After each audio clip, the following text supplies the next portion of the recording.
Hi, I'm Oliver and this is Deep Cuts, a channel dedicated to music for lovers of music. So wow, we're here. There are over 25,000 of you subscribed to this channel and it's exactly 1 year today that I uploaded the first ever Deep Cuts video. It's honestly been a pleasure starting this channel, writing the content and producing it and seeing you guys react to it, getting to have discussions with you guys on different topics, different artists. It's been so much fun. It's a level of support I never thought I would get, so thank you so much for supporting the channel, and I plan on making Deep Cuts content as long as you guys carry on watching it, enjoying it and supporting it. I also need to thank my dear friend Nelly for convincing me to even start the channel in the first place. You know, when I first had the idea, I had no confidence that anyone was actually going to watch. You know, who cares what this guy has to say online? And to be honest, there's probably been plenty of people that have thought that in the year since I've started.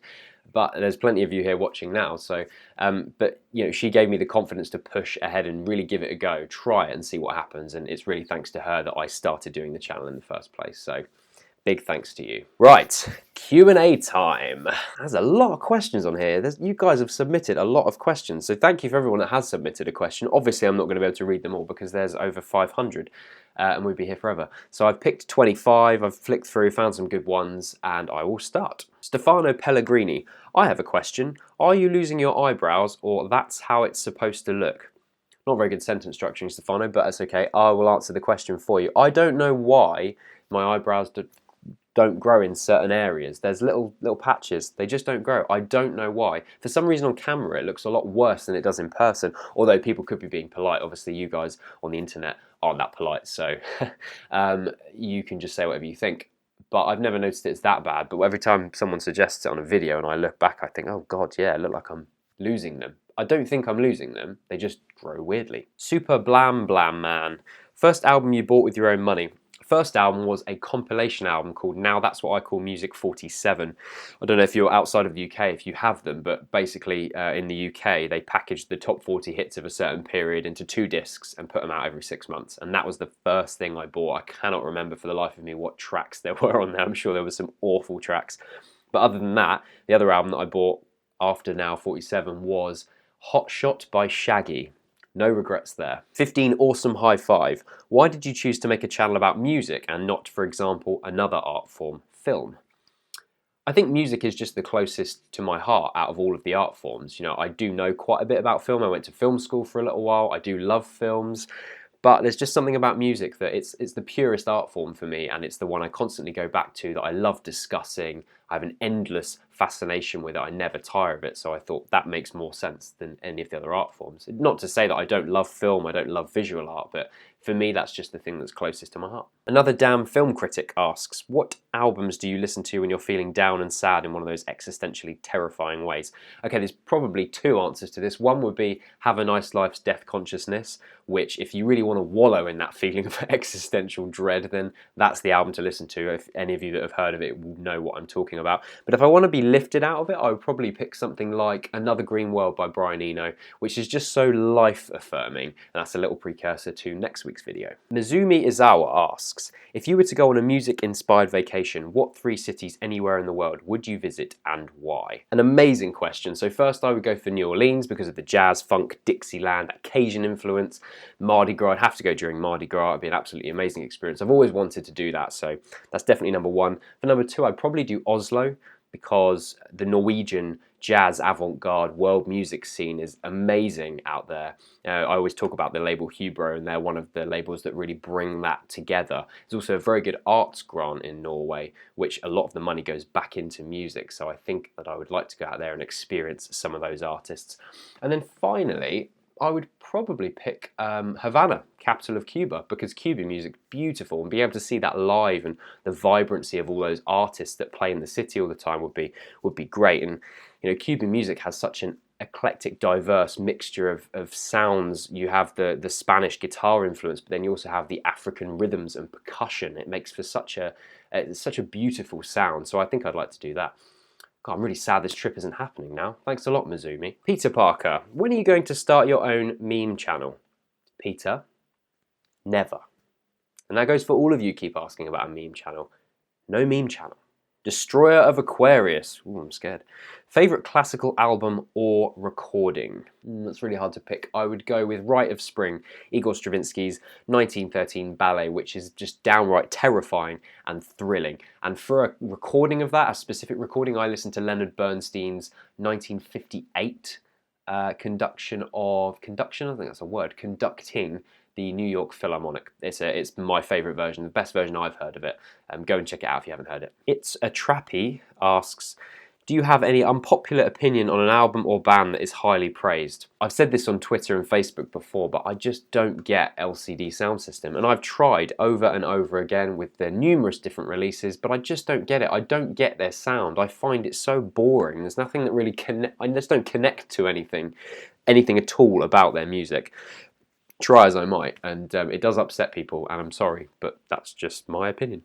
Tom Peterson, what album changed your life the most? I think I'm going to have to go with Jeff Buckley's Grace, because it was an album I listened to when I was quite young. It was in my parents' CD collection. I don't think they ever listened to it that much. They bought it probably because it had Hallelujah on it, like a lot of people bought that album for, and then didn't listen to the rest of the stuff. And I listened to it, and just the opening of Mojo Pin, I couldn't believe the sounds that Jeff Buckley was making with his voice. You know, the way it ascends. He's got such an angelic, patterned voice.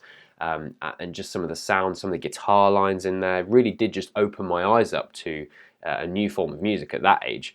So yeah, I'll always be thankful for that album, definitely. Nick Wiltshire asks, have your listening habits changed since making this channel? They probably have a little bit, because before I made the channel I didn't need to check out 10 to 12 new releases every single month. I wouldn't necessarily do that before the channel started. I might leave some by the wayside and check them out months down the line. Whereas I want to keep the content going on the channel. I want to let you guys know what I think, and also I'm actually really enjoying keeping up with new releases a lot more than I did before. So that is probably changed in that way, and I certainly didn't used to recap on an entire artist's discography. I mean, for example, I'm doing Brian Eno's at the moment, and I'm working through that, ready to record it for next week. And that's like 60 records, which I'm going back through again. So there's a lot to listen to. And so I certainly didn't do that before I started the channel. Bowen M says, new swans or old swans? New, old, new. That's a really hard question. I'm going to have to go with new old. George Barron asks, what makes you want to talk about a specific topic in music? Do you try to pick topics that you feel have more content or are more important, etc.? Well, George, I tend to pick the topics that are just more interesting. I'm a music fan and a music lover, like all you guys are that watch this channel. So it tends to be the topics that I find most interesting are the topics that you guys find most interesting as well.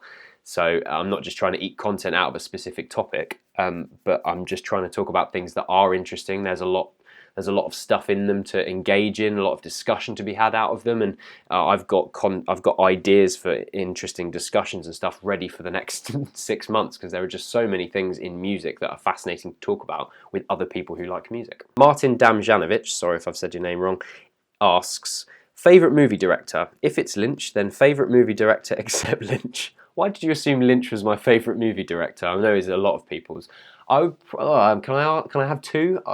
Because they're wildly different, but Andrei Tarkovsky is a Russian filmmaker, and he introduced me to art film. That's, I first watched things like Stalker and Solaris, and those films, The Sacrifice as well. Those films really opened my eyes to what filmmaking could do outside of the contemporary mainstream. And then the other filmmaker is Pedro Almodovar, a Spanish filmmaker, very popular in Spain, all over the world. He's known as one of the greatest Spanish directors. I love his vibrancy of his filmmaking. I love the characters that he crafts, and he really has had very few duds. So I tend to, if I ever want to watch a film and just for pure enjoyment, I always switch to an Almodovar film. Jimbo Hardizzle asks, what is the best gig you've ever been to? I'm finding some of these questions really tough. It sounds like a cliche, but I mean, Radiohead in 2012 at the O2 Arena. I know it's the O2 Arena, but it was a really unbelievable gig. I managed to get pretty much right to the front, where a few people were in front of me, and their set was just beautiful. It really felt like a collective experience as well. And there's so many times you go to gigs these days and people aren't that bothered. They're talking to their friends throughout. Every single person in the crowd around me was just open-armed to the music. They were just eyes closed, or not the whole way through, but just absolutely loving every single moment. And I think that made the experience so much better than just a great band playing. It was just the entire experience of it. So yeah, I'll probably go with that. EE asks, do you have any jobs beside this? Well, I'm at university at the moment studying. I'm going to my third year, so that takes up a lot of my time alongside doing deep cuts. But also I do work part-time at a supermarket, which is not very glamorous at all, but it does pay the bills. So I'm doing that alongside everything else, yeah. Julia Brown asks, what books about music would you recommend? Well, Julia, one, if you haven't heard of this, is Oliver Sacks' Musicophilia. It's like a scientific approach to why we have a connection to music as humans. It's really fascinating. Other authors to check out is someone like Alex Ross. He's written a couple of great books. He's written a book called Listen to This, which is actually a collection of short pieces of writing he's done over the years, which is very diverse in its genres and ranges. That's really good. He's also done a book called The Rest is Noise, which is a guide to musical listening in the 20th century. So he goes on to avant-garde, classical, experimental. That's a fantastic read. So you should check out some Alex Ross stuff. There's probably more books, but I can't think of them right now. Anonymous user asks, are there any genres of music that you just haven't been able to get into? Well, I've mentioned this a couple of times on comment sections during discussions and conversations, but I just can't enjoy Britpop. And I know that sticks in some people's throats. For me, every time I listen to any of these Britpop bands, it just reminds me of like loutish British culture of the 90s. It reminds me of Union Jacks and Fag Ashes and Dirty Pints of Carling. This stuff probably means more to you if you actually are British, but it doesn't do it for me at all. I can't objectively listen to the music without reminding myself of all those parts of British society that aren't particularly that great.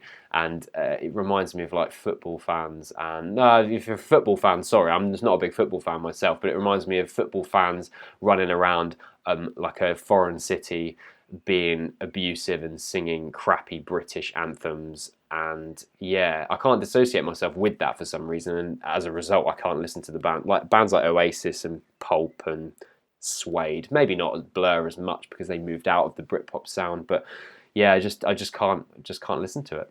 Dylan McMahon asks, how do you determine the quality of avant-garde experimental music when they follow no true conventions of traditional music? Is there really a way to determine if it is good, or is it all completely subjective? Hey Dylan, all music is completely subjective. It's completely subjective. I know what you're trying to get at though, and maybe I'm being a bit facetious by saying that, because it's, like you say, reviewers and music lovers, fans of music, tend to decide the quality of an album based on a number of specific parameters, be that specific melodies and rhythms and structures that we understand, and experimental music throws all of that out the window, so our preconceived notions are all gone and we have to start from scratch with deciding about this music, which does make it even more subjective in a way, but it's whatever you enjoy. I've heard people wax lyrical about specific Merzbow albums, and I've put them on and gone, I don't get it at all. And other ones I've loved, and other people go, well, I don't understand this. I don't think this is nearly as good. So it is all just subjective. I will talk about actually how to approach noise music in another video, because that's a really interesting topic. So radio-friendly unit shifter, who looks curiously like Don Draper, asks, I think some of us are curious to get perhaps a backstory from you and what got you started. I'll give you a really, really abridged backstory of school to now. I'm 25, so there's about 8 years there since I finished school. So I left school, I went and worked in a music school for a couple of years where I taught music lessons, guitar and drums to kids and adults, and I worked behind the counter there, did a few different bits and bobs. Then I moved off to London, I went to film school for a year, which I realised I didn't really enjoy particularly, so I stopped doing that. By the way, that's the rain, if you can hear that, that's the rain. I'm sorry, that's so loud. So yeah, I did that, decided I didn't really enjoy film school, dropped out of film school after a year, then I went and worked in recruitment in the financial services for about 3 years, working with recruiters and people in big banks, and it was horrible. I don't like sales jobs at all, so it wasn't really for me. Dropped out of that, I moved across the country with my girlfriend at the time, and then I decided I was going to go back to university and study English, and around that sort of time I thought, I wonder if anyone would be interested in doing a channel based on music. where we have lots of discussions. So there you go. That's a very abridged version, but that's more or less. Death Mao Mao 2 asks, if you could have been responsible for creating one album in the history of music, which would it be? I thought this would be a fairly easy question to ask, because I was thinking, which albums do I love the most? Which albums really impacted me and that I would love to be responsible for? But actually, I wouldn't probably enjoy them if I'd created them myself, so I don't want to take that enjoyment away. And also, who wants the pressure of creating an influential record like that? Imagine having to try and follow that up with something, or feel like you have to prove yourself once again. So yeah, I don't think I could handle the pressure, so that's my cop-out answer. Nicholas Lanata asks, how do you explain weird, non-popular music to people who are closed-minded to different genres? How can I give others a greater appreciation for music? At the end of the day, Nicholas, you can't. If someone is not open-minded to different forms of art that they aren't familiar with or aren't used to, then they're never going to get it, because they're going to be completely closed off to any new ideas. Just have to suggest to people that maybe expanding their mind and broadening their horizons would be a really exciting thing to do. But I don't think you can push anyone into liking new forms of art if they are adamant that they won't enjoy it, which many closed-minded people would be. Toffee Bomb says, oh, lots of nice stuff first. I love your videos, one of the better YouTubers I've ever come across, and I wonder if you ever find yourself being influenced by other people when making your reviews. Basically, do you make up your own opinion on an album, song or artist by reflecting on other people's opinions, or completely on your own? Well, I make a concerted effort to not read other reviews before I've listened to an album a lot and written my own sort of review, whether that's in my head or if that's down to make a video about it, because it can really affect your view of an album. I will never read a review before I've listened to an album, because I have those ideas swirling around in my head. Even if you don't want to think you're affected by other people's reviews, I think prior to listening to something, it can really affect the way you approach an album for the first time. So if I watched, for example, one of Anthony Fantana's reviews, or read a review by Alexi Petridis from The Guardian, and then I went and listened to an album, I've probably got those ideas in my head before I've even interacted with the music myself. So I wouldn't do that personally. I watch other reviews and read other reviews once I've given the album a good opportunity to get into my head away from any other influences. But before that, I try to just go in completely blind. Metal Up Your Ass asks, do you listen to music while doing something, or just close your eyes and do nothing else? How often do you listen to it? I don't know what you mean by the second bit. How often do you listen? How often do I listen to music? I mean, I've got music on all the time. The only time I don't have music on, pretty much, is when I'm filming these videos, because every other part of the day I'm pretty much listening to music. So I'll study and listen to music, but I'll also lay down and close my eyes, put my headphones on and listen to music. It all depends on what music I'm listening to or what I have to do that day. If I'm studying, I'll listen to a lot of ambient experimental music, because that sort of washes over me as I'm getting my work done. When I'm doing working through music to review for the channel or to talk about, then I'll often do absent-minded things like cleaning and things like that, or because that way I can really focus on the music while doing these absent-minded tasks. But I am always listening to music, pretty much. 111 Natohan 111 asks, what albums, artists has your opinion changed on over time? What caused this change to occur? There's probably quite a few artists that I've done this with, and it's generally down to age. So you listen to a band when you're younger, and then as you broaden your horizons and listen to all sorts of other music, that becomes muted. That original intensity you felt from that music becomes very muted compared to all the other things you've experienced since. So for instance, I loved Deftones when I was younger. I think they're a fantastic band. I still think they're a good band, and I like albums like White Pony and Around the Fur, but they don't have that visceral quality that I perceived them to have when I was younger, because I've been introduced to so many other kinds of music styles and approaches, and I think that's probably the biggest way that opinions change over time, is as you're exposed to new and exciting ideas. Introspective Existentialist asks, are smartphones killing the atmosphere of live events? Yeah, I think they probably are. I don't want to be a cynic about technology in the 21st century and all that stuff, but the last few gigs I've been to, I've had to watch it through someone else's smartphone in front of me. And, you take a few photos, take a few videos, yes, definitely, but why don't you just experience it? I mean, people were doing it at the Aphex Twin gig at Field Day. What are you filming? You're filming a light show. It's never going to look as good after anyway. Why don't you just experience the atmosphere and the event, rather than looking back through and going, oh, I remember when I filmed this. Well, great, but why don't you remember when you experienced it? So yeah, I would say that probably is having an impact on live events, unfortunately. But you know, what you're going to do? We're all completely attached to these things these days, aren't we? So happy note to end on. There you go, that's my Q&A, 25 questions. I'd love to answer more. I might do some more Q&As at some point if you guys are interested, because there was lots of cool questions, but I didn't want to answer every single one because I'm not physically capable of sitting here for that long. Thanks for watching. Thank you so much again for all of you that are subscribing, supporting the channel, spreading the word of Deep Cuts. It means the world to me, and hopefully we can continue building this community. Thank you so much, and I'll see you next week.